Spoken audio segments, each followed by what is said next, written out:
I have a lot of questions about your wedding. It was at Disney World, and I feel like we need details on what Judy wore. Did she have, how many wedding dresses did she have? How many suits did the groom have? I think you're seeing a lot of the wedding play out at the baptism, honestly. Oh yeah. I think that the Disney World wedding, my guess would be at least one costume change for Judy during that, and probably at least 3 forced ones for BJ. Definitely, yeah. I mean, I'm sure Judy made him feel like he was participating and making choices too, but at the end of the day, Judy had an idea of how he needed to look. Well, and Edie, I think that everybody missed out on that, but it seems like such a point of contention for the family that, Dr. Gemstone didn't officiate. It was Prince Eric, I believe. That's right. What do you think? How do you think, why did she agree to that of all things? Because she's pretty insistent on including the family and being a part of everything.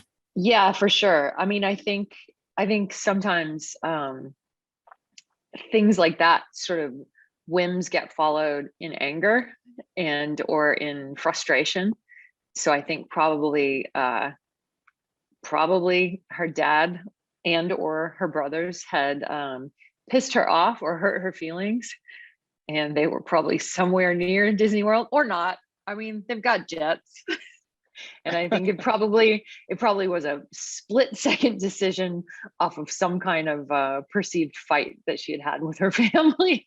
Well, and then, I mean, my whole thing with BJ is I think that he is genuinely one of the best people associated with the Gemstone family. I wouldn't say that he's a part of the Gemstone family yet. Uh-oh, Tim. Well, we see later on that he gets a handshake, and that's pretty big in itself. Don't know who's shaking his hand, Sydney. Well, so then that's I just am curious, what's your take on why does he want to be with Judy? How dare Wow. Have you seen the show? Have you seen the chemistry between them? That's both personal and sexual. No, I think that we've talked about this a lot, but I think they're both flawed, kind of broken people that complement each other really, really well, and they see each other for who they are. And I think that he's an unlikely person to be joining this family, but they're an unlikely union, and they work so well together, and they have this very odd, singular, unique, unconditional love for each other that I think makes BJ really want to be accepted by the family.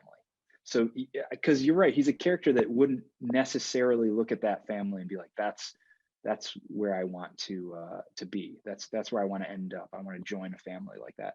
But his love for Judy is too strong. So, he wants to do whatever he has to take to get acceptance. Where else is BJ going to get some legit spice in his soup? Well, and I think that we see his family is pretty boring.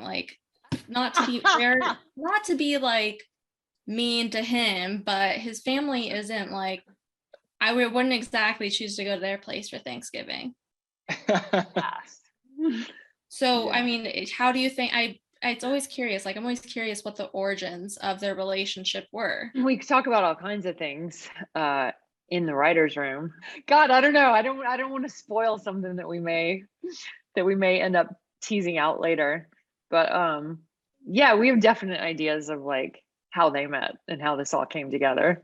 And I think ultimately, in a general way, it's an opposites attract type deal. And I was curious, we see you rollerblade. Was that you?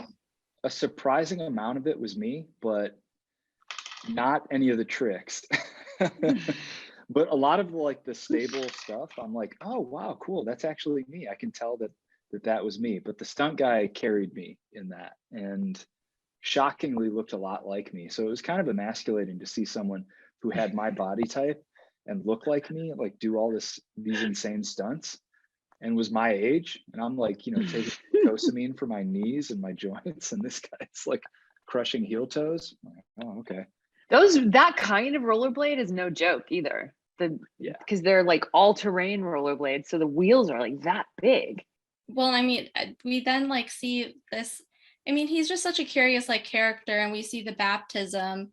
He has this whole outfit. It's very important to both of you, but it also seems like, I don't know, it seems like a second wedding, like you said.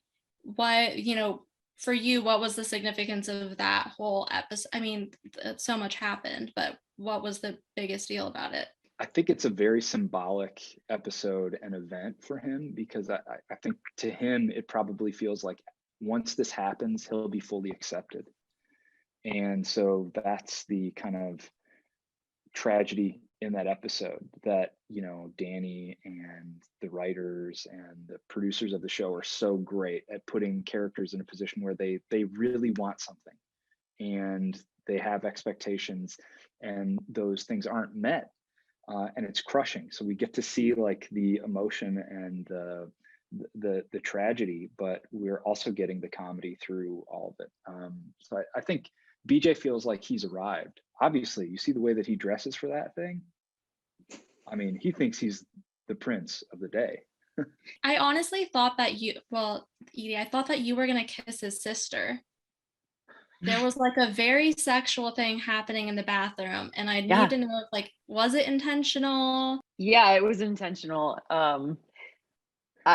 I think there's probably a few things going on. I think Judy thinks that BJ is like the most attractive human on the earth. I think she is very, very into him sexually. And I think that on some animal level, his sister has a lot of those genes. And so I think she's also like repulsed and drawn to his sister.